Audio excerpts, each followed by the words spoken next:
Welcome back to Collective Perspective. It's episode 58, and all eyes are on you, Craig.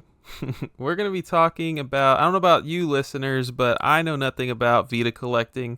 I have one Vita game. It was gifted to me, and it is sealed. I don't own a Vita, but I do think Vita is very cool. I think it is probably one of the last consoles I could see myself caring about. You know, PS4 and beyond is like, I don't know. There's too much. I don't know. Something about Vita is very cool. It has a small library, very unique like media and just like shelf appeal. It's definitely, we've joked in the past about every game on the console just looking like an anime cover, and typically anime I mean, that's covers that's probably like 80% true. typically anime covers on other consoles mean like money, right? But yeah, when it's 80% of the library, I don't know how that affects it. But let me stop talking. I'm gonna ask Craig some questions here, and he's the expert. Why don't you start by letting the audience know how many you have left for the set? Yeah, of course. So I started my Vita collecting journey. Let's see, how long ago did I start that YouTube series? It says about 3 years ago. So I've been working on the set for a long time. The longest that I've worked on this set, one because I had to start growing up and stop wasting all my money on games. And also because a lot of the games are, hard to find for affordable prices. I am down to only needing 8 more games left for the retail set. And if you include limited run, then it looks like, let's see, I'm sorry, I should have done the math real quick. 319 minus 254, 65 games away if you include limited run. So either way you look at it, not too far away, which is pretty exciting. Yeah, that's freaking awesome. So is LRG still releasing stuff for Vita? No, so they are totally done. The last game that they were going to release was Super Meat Boy, and they did that a couple years ago now. And I'm not sure why. I think the reason that they waited was because they were releasing it at the same time as the Super Meat Boy sequel game that came out. Like they released their versions of both games at the same time. But it's weird because the Super Meat Boy sequel didn't have a Vita game. So it was like the Vita version of Super Meat Boy 1 and the PS4 version along with the new game. So kind of strange in that way. But they are done as far as I'm aware. But we are still getting more Vita games, unfortunately, because I'm never allowed to be done with anything. Yeah, we have Nicalis just recently announced on 10/01 we will be getting 1001 spikes out of And that nowhere. is kind of fun. Yeah, so a long time ago, a couple of years ago now, there was a couple of Vita games that were sold on eBay illegally, which is fun. And that was Binding of Isaac, VVVVVVV, and 1001 Spikes, because those are the three Nicalis games that I guess they were planning on releasing physically for PS4 and Vita. And none of them have been officially released yet. There's a few copies floating out there, but if you ask me, if it hasn't officially been released yet, then it doesn't count for the set yet. Yeah. So once they actually release it, I'll do my best to get my hands on it, but I am afraid because a lot of Vita collectors go for the full set just because a lot of Vita collectors are ride or die with this system. They still think it's the best handheld ever. They love all the games on it. They play everything on it. And a lot of them go for the full set because even though it's not exactly super cheap, in terms of the number of games, it's fairly obtainable because, if you don't include limited run, it's only 218 games. If you include limited run, it's 319 games. So either way, it's not that big of a difference. But yeah, so it's going to be interesting when that happens. I'm going to have to make sure I'm sitting on their website refreshing like a madman that day. There are 101 LRG games. Yes, 101 LRG and 218 retail. They could have done a nice even 100, but whatever. I know, isn't that a little frustrating? Nicalis should put out 1001 copies of 1001 Spikes. That's what they should No, do. we need way more than 1001 copies because I'm not going to pay through the roof if I miss out on that. I'll be so angry. Tell us what your remaining 8 are. Yes, so the last games for retail that I need are Psychedelica of the Ashen Hawk, which is one of your anime games. Punchline, another one of your anime games. Senran and Kagura Estival Versus, another one of your anime games, but with much more fan service. Tesla Grad, which is like a really neat puzzle game that I actually played originally on the Wii U. So kind of excited. And that one's weird because it's both limited run and not limited run. So limited run had a distribution of it, but it was also sold like not associated with limited run, but then every copy still says limited run on the back of it. It's super weird. Same thing for Spelunky, which is a game I already have. But yeah, both those games, I don't know if limited run like paid for some of the publishing or what, but both those games got released. And they're both limited run and not limited run. It's super weird. So I just count them as retail because you were able to get them outside of limited run. Anyway, next one, I can never pronounce this right because it's a really long Japanese word. Utaware Rumano, Mask of Deception. That is a tactics anime game for you. We have Valhalla Nights 3, a anime adjacent game. We have Yoamari Midnight Shadows, and then Yoamari and H2L hashtag or pound, I don't know how you say it, 2-pack. There's a lot of weird games with stupid spelling and things on the Vita, by the way, too, because people thought they were quirky and fun back then. But yeah, those are the last 8 I need. None of them are super hard to find. It's more about, they're all like in like the $40 to $80 range that you hate spending money on when you're going for set collecting, as we've talked about. You feel better buying the $200 game than the $80 game because you at least feel like the $200 game is usually something kind of cool.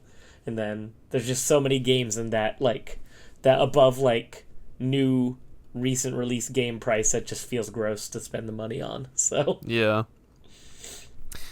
218 is like a really small set, like totally attainable. I guess this is a question I didn't have written down, but is Vita, are there a lot of games that are exclusive to that console?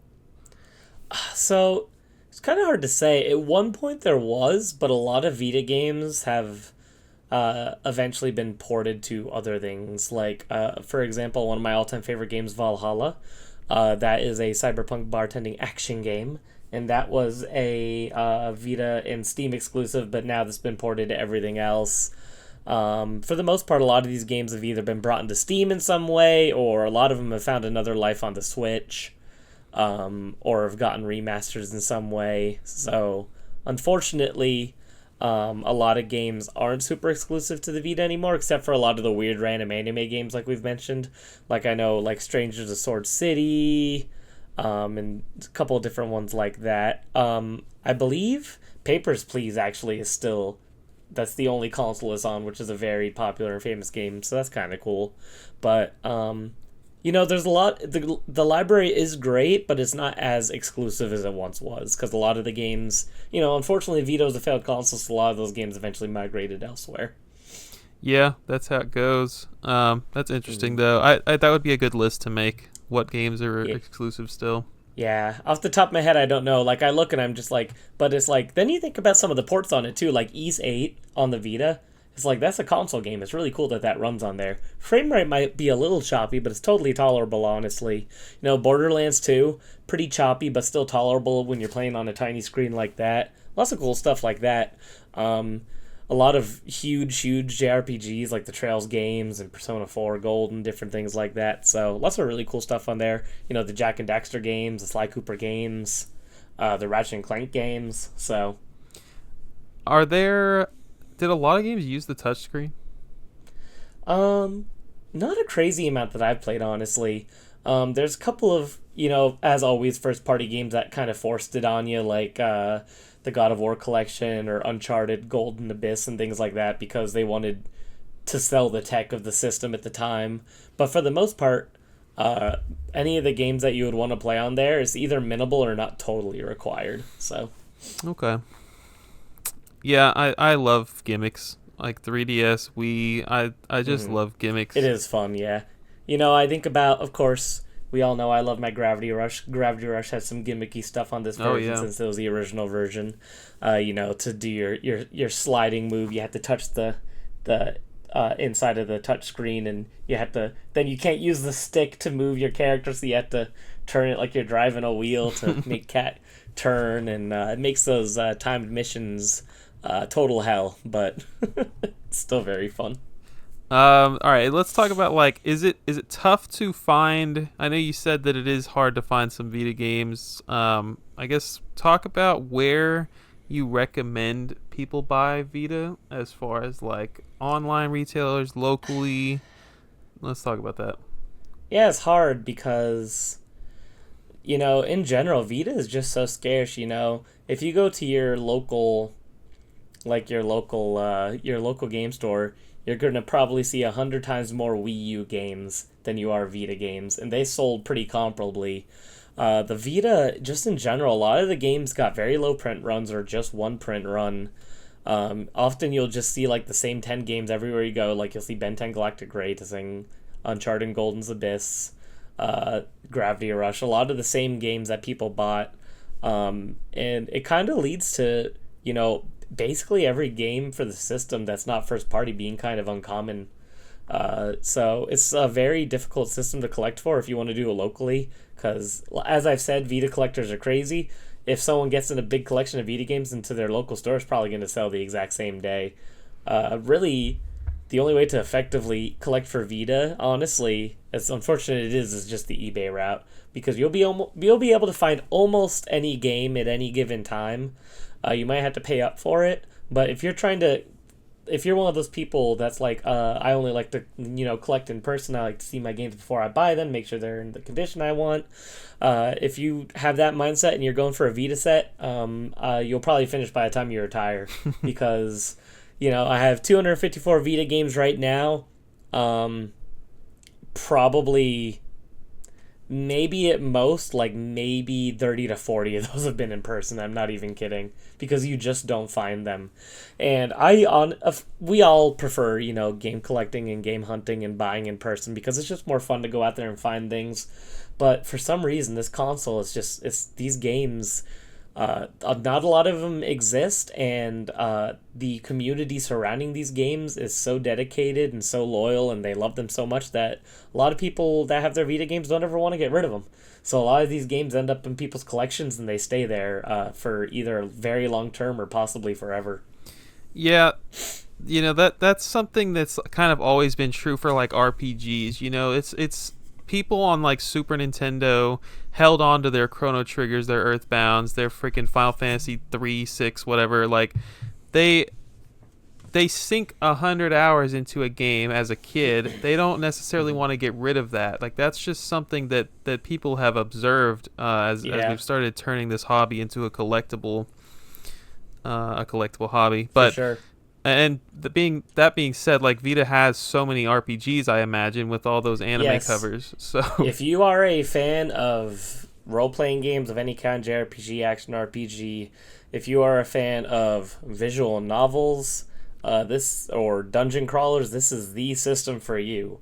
If you like those three genres, this will probably be your favorite system of all time, because that's a majority of the library. And like any console, it has its stinkers, but for the most part, tons and tons of really, really good games. So, I mean, you think about when you ask a lot of people their favorite JRPG, a lot of people nowadays will actually probably say one of the Persona games. And, for the very, very long time, the only way to play Persona 4 Golden was on the Vita. So, and I think a lot of people bought the Vita just for that, too. So... would you say that people should be buying the games loose, complete, or sealed if they're collecting for this console? Just get them loose. It's fine. Now, honestly, you're probably going to end up with a big amount of sealed games if you collect for the Vita set, because a lot of games are that you could find online will be new old stock kind of thing. Like at least for the more common titles. And sometimes a lot of games, because, there's just not a lot of them out there, a lot of times the complete and new copies will be fairly similar in price, like maybe only $5 to $10 difference sometimes. And at that point, most people, would just be like, I might as well just get it new, then it's going to be in really good condition, or I'll just keep it sealed anyway, because who plays all of their games? What are we, gamers? No, we're collectors.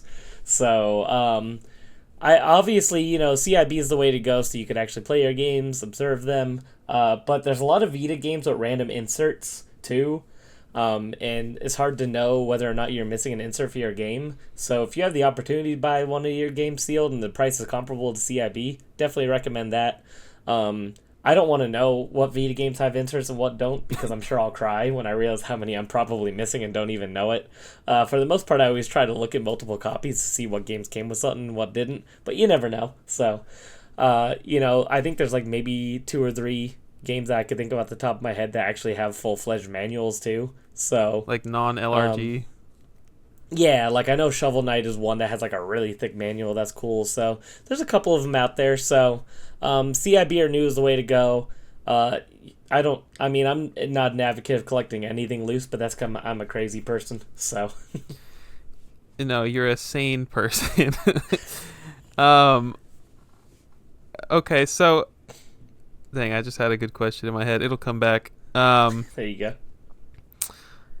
Okay, let's just talk about the rare stuff. I know everybody listening wants to know about the rarest games. All I know is Invisibles, so please teach me about the rare stuff. Yeah, so I guess off the top we could talk about Invisible since you brought it up. That was a Latin American only release, but it does have a North American ESRB logo on it. It counts, you freaking nerds. It counts. Exactly. Unfortunately, me and Christian have always been in agreement of that. If it has a North American ESRB logo, it counts for the North American set. That's just how we view it. You can disagree if you want, but that is how we feel.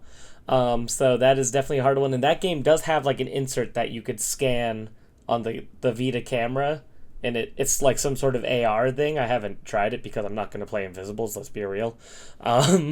But make sure if you buy that game that it has that insert because it's unique to that game, I'm pretty sure, and you're not going to find it otherwise, so definitely be looking for that.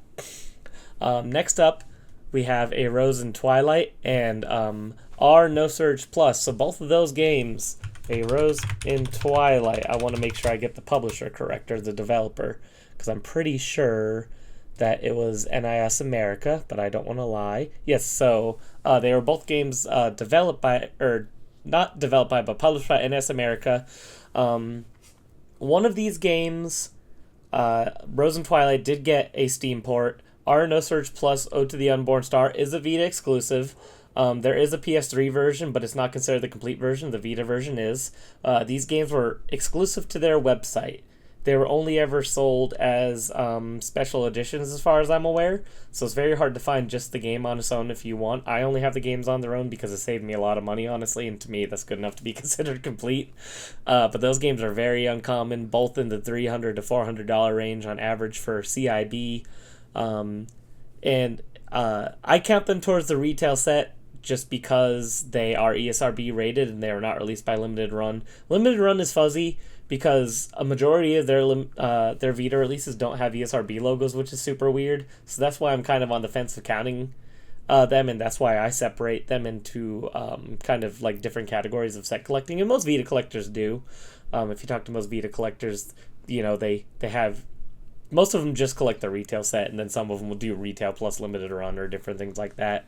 One I have right here because I talked about it on my podcast the other day. That's Farming Simulator 18. This is obviously, you could tell by the year, a very late release for the Vita. So there's only ever maybe 1 or 2 copies at a time on eBay, usually floating around the $80 range. So that's a lot of money for a stupid game, but it is definitely on the harder to find side. Another one that's weirdly hard to find out, keep an eye out for, is Michael Jackson The Experience HD. Couldn't tell you why this one's hard to find. This game released on every console and every console's baby. But for some reason, the Vita version is just pretty uncommon and hard to find. So I'd definitely keep an eye out for that one. I'm looking through my list real quick, sorry, just to see if anything else pops out of me at the top of my head. Vita was really on the brink of like the collectibles market really taking off, right? Like it wasn't sweet. I don't know. It was. Didn't LRG's first game release on Vita? Yeah, it was Breach and Clear. So I guess if we want to talk about some limited run games, of course, as well, the first 3 were big ones. So we had Breach and Clear. To this day, still a Vita exclusive, I'm pretty sure. That game goes for $300, $400, $500 sometimes, just depending. A Saturday Morning RPG, which has been ported to other consoles since then, but that was their second release. And both these games were also developed by the people that work at Limited Run, which is kind of interesting too, because they started the company because they wanted to be able to make physical copies of their games. And then third, one of my favorite series of all time, if anyone out there doesn't know, the Oddworld games. Oddworld New and Tasty was their third one, and that is also a very pricey game. But yeah, those three are both very obviously limited. They only made, I think, like 1,000 copies of each or something like that. So those all go for a pretty penny. And if you want to be technical, I'd consider less than 1,000 copies of a game rare. So I would say having the very first limited run game is a very like this coming from someone that does not give a dang about LRG and that crap. Like that is a very cool collectible to have. It is really cool. I mean, it has historic value at that point, right? I mean, they love them or hate them. They did kind of start the renaissance of a lot of different indie games and different things that probably wouldn't have never gotten physical copies. So it is definitely a cool thing to have. Another one to keep an eye out for is Epic Mickey. That one is weird because it could be. I think it is I think that one's a Mexico exclusive as well. If you look on like price charting and different things, it doesn't show that it's expensive.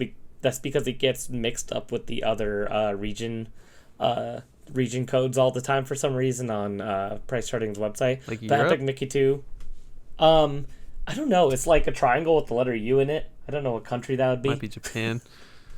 Something like that. But yeah, the Epic Mickey 2 is definitely a harder one to find. I'm trying to think. The Hyperdimension Neptunia games, not too hard to find. The third one's a bit more expensive and harder to find. Kind of makes sense since it's the third game in a trilogy. But yeah, it's hard to kind of nail down what's rare when almost every game on the system is uncommon to begin with. So really, for the most part, any Vita game that you find is probably going to be worth what you can get it for. Mary Skelter's Nightmares is definitely a harder one to find. What is it? Idea Factory. Sorry, I want to make sure I get things right. I don't want to speak out of my butt. Factory. But Idea Factory, yes, I've talked about before on this show. And they published and developed a bunch of random stuff for the Vita. So that's definitely a name to look out for if you're Vita collecting or curious about buying for the Vita. Is Idea Factory is probably the biggest name to look out for on that system, because a lot of those games, I think, are going to be very, very valuable one day. Most of them already do have a good amount of value to them. I've mentioned before that I think they're kind of like the modern day Atlas. They have a lot of kind of games with very small but dedicated followings, and all their games don't have super big print runs. So Idea Factory is the publisher to look out for on that system. Just listening to you talk about this console, it gives me a lot of GBA vibes. Like it makes me feel like it's a modern day GBA almost. Just it doesn't have cardboard, but yet somehow most of the games are very uncommon. No, seriously, I mean, like I said, if you count just retail, 218 games, I would say you'll probably see the same 20 games almost every time someone does an Instagram claim sale, or you go to a game store and they actually have any Vita games. It's probably going to be about the same 20, and everything else you're going to have to actively search for. Very, very strange, but it was a failed console. I feel like nowadays a lot more people love the Vita now, and it's just like, where were you? We could be playing the Vita 2 right now, but you guys didn't want to buy it when it was important. That's how it goes. I know, unfortunately. But yeah, I know. I feel bad. I'm sorry. I can't think of too many harder to find games off the top of my head looking through the list. But like I said, it's like I look at it and I'm like, oh, Putty Squad, that one's pretty hard to find. But I'm like, but then so was like the 10 other games below it on the set list. Almost everything on here you're gonna have to hunt for. You're not just gonna come across it. When you bring these up, like, are you saying there's like 0 on eBay or like 1 to 2 really expensive ones? Most of the examples I've given, probably in the maybe 2 or 3 at a time kind of thing on the website. So, okay, yeah, none of it is gonna be impossible to find. So, like, you'll be able to find Epic Mickey 2 or Invisimals if you look it up, but you're gonna have to pay. So, are these or you'll be able to find Farming Simulator, but there might be like I said, like 2 copies, and they're both gonna be like $90. So I'm so disconnected from Vita collecting. Like, I don't even know the answer to this question I'm about to ask. Like, are these well known? Like, are there 10 videos out there talking about the top 5 rarest Vita games, and they say Farming Simulator and Michael Jackson and Invisimals? I don't think so, honestly. I feel like when I've tried looking up in the past on YouTube, like people that have either full Vita sets or, rare Vita games, different like that. A lot of Vita collectors also collect for, the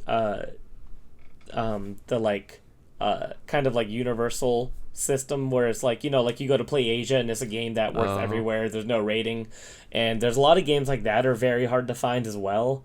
And because a lot of Vita collectors just want to have like every Vita game possible, they talk. I feel like I hear a lot more talk about like the entire the Vita library, not just the North American library. it, Like when I've gone on YouTube and tried to find just like a complete someone with a complete North American set and like that's it. I actually haven't found anyone that's done just a video on that yet. So hoping I could be the first. oh heck yeah, we're so That'd close, be fun. baby. I know. Ugh. And then they'll be like, "Oh, actually, you don't have limited runs, so you didn't really finish it yet." I feel like this is definitely a console that people are buying all the games, but because they want to play them. Whereas like something like the Wii U, to give a modern example, is like, yeah, I just did it because it was easy. 165 games. I was, I'm not gonna play them. Yeah, a lot of Vita collectors actively play the Vita still. So like it's not a console people collect for because it's easy or you could put it on a shelf and it looks cool. Because let's be honest, it does look cool. How awesome are these little cases? They're like little mini PS4 cases. They're just cool. Like it's like they were meant to be collectible because they're just neat. But people don't collect the Vita just to collect for it. A lot of people that collect for the Vita are also active Vita players, including me. I mean, every year I probably put the most time into my Vita and 3DS more than any other system. So So if the people you're competing with are people that want to play the games, then I think it's less likely that your Disney sports basketballs are going to be $1,500. Your Farming yeah, Simulator 18, for example, might not be the most expensive game, despite how rare it is. yeah, and that's something interesting. I honestly didn't really think about, and yeah, I don't know. It's a totally different world, kind of separated from everything else. I feel like because um, it's such a niche little community of collectors, but everybody is like so passionate about it. It's like you said, it's not like the Wii U collectors that are just like, oh, I'm just gonna buy them all because it's easy to do because it's not that many games. Like the people that collect Vita games, they buy them, they talk about them with each other, they they they just really really care about it and kind of like regarding every single aspect they can, which is pretty neat, honestly. So because I feel like there's a lot of collectors out there that just buy things to fill up their shelves, and that's okay too. But games are meant to be played. Sorry, I had to hurt you for a second. My next Bird Dog Gaming shirt is going to be games are Are not meant meant to to be be played. played. I will definitely rep that every day till I die if you make that. Would you recommend people go for the set? Sounds like a yes. Yes, 100%. I think it's so cool. I'm really mad at you that you don't own a Vita. What the hell is wrong with you? We can't be friends anymore. Uh, Um, there's 2 Rayman games on it. What the hell are you doing? Origins and Legends? Yeah, they're both on it. Oh, okay. So, slacking. What's the one Vita game you have? My friend sent me a sealed copy of, I think it's called Deadlocked. It's a LRG game. Deadlocked. Oh, okay. I was like, I don't even know if I have that one. Let's see. Um, Deadlocked doesn't exist. Is it Deadbolt? Yeah, Deadbolt. Cool. Yeah, I don't have it, so you have a Vita game I don't. True collector Making me right look here. bad. I know. What am I doing? But yes, everybody should collect for the Vita because the Vita is really cool. In general, handheld gaming for the win. So, and how dope is it going to be when I have a full 3DS and Vita set? Come on, that's pretty cool. It is going to be freaking incredible. Everyone go subscribe to Craig's Game Room. Don't leave, though, because we're still talking here. Um, are there any... So there was no budget label on this console, right? No, it didn't do well enough to get a budget label. You know what? That's not totally true. So I have seen a couple of Japanese games, but not North American. So Okay. because the Vita actually did do pretty well in Japan, but like nobody in America bought it. Like I think the Vita sales are estimated to be around like 15 million total. And I think like 12 million of that is supposedly in Japan. So it's pretty brutal. Um. Okay. Are there variants? Can you think of a single PS Vita variant? There are, but I don't know of any crazy ones. Like I know there's a couple of games I've seen, like Final World of Final Fantasy has like a day one edition. Mm. Same with the One Piece game on there. But there's not really anything crazy I know of. Like I said, I know Japanese ones. Like I have like I have like probably like 6 or 7 versions of Gravity Rush on the Vita. And those all are like greatest hits or different things like that. But North America really didn't get that many variants. I know that one of the Project Diva Hatsune Miku games came with a carrying case, which is kind of cool. But I don't know if that was every copy or not. I just know that my copy came with that. There was one of the games Akiba's Beat that came with a plush shrink wrapped to it, which is kind of funny. Yo. Of one of like the little characters in the game, which is pretty awesome. But there's not too many crazy variants. You know, there's a lot of limited editions and things like that, but I feel like that's a different category than variants. So, the variants, not too many to worry about if you're interested in doing that. I think that that's a pretty low list because in my time, I have not come across way too many. It would take multiple print runs for there to be variants, and I'm guessing Yeah. the majority of these games, unfortunately, did not have that. No, I don't think so. I'm gonna make that list though. You know what's a good one though? There's a very inappropriate game called Galgun where you shoot clothes off of anime girls, and one of them has it's a printing of it that was incorrect, and the back of the game says that's rated E instead of rated M, which is hilarious. So there's a fixed copy of it? I'm pretty sure that there is. That's funny. But it's just awesome that exists because what a mistake to make. Rated E for nudity. Pretty much.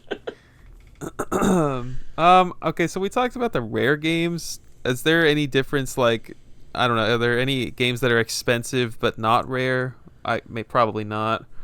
There's some, honestly. Like one I could think of off the top of my head is Tales of Hearts R. That game is on the higher side. I don't know the price off the top of my head, but that game's on the higher side, and it's not hard to find at all. That game was actually a GameStop exclusive in North America, which is kind of interesting. What else is there?